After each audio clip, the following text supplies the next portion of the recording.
स्वामी समर्थ. उद्या शिवरात्री आहे. उद्या आपण भरपूर उपासना करणार आहे. उद्या आपल्याला पंचामृताने आपल्या महादेवाचा अभिषेक करा. तुमच्या घरात शिवलिंग असेल तर शिवलिंगावर तुम्ही पंचामृताने अभिषेक करा. तुम्ही पाण्याने अभिषेक करा. अभिषेक करता तुम्ही ओम नमः शिवाय करा किंवा तुम्ही अष्टोत्तर स्तोत्र आपल्याकडे आहे नित्यसेवेमध्ये ते तुम्ही म्हटलात तरी चालेल.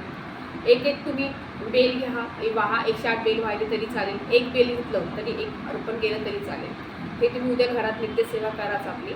आणि सोबत तुम्ही मंदिरात जावा. मंदिरातही तुम्ही पंचामृताने अभिषेक करा. पाण्याभिषेक करा. काळे तीळ तुम्ही अर्पण करा. तांदळाने अभिषेक करा.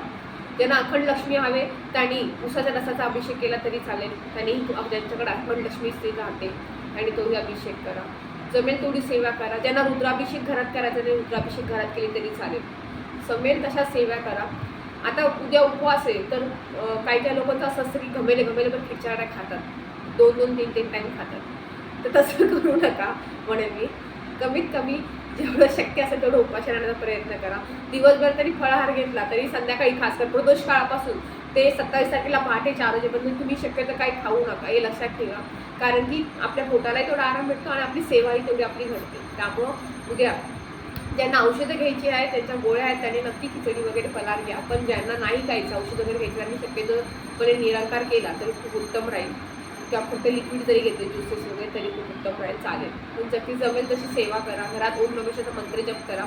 महामूर्तींचे मंत्र पण शक्य असेल तेवढा करा. 108 वेळा खूप छान राहील. सरांचं आरोग्य चांगलं राहील. उत्तम राहील. जसे जमेल तशी सेवा करा. श्री स्वामी.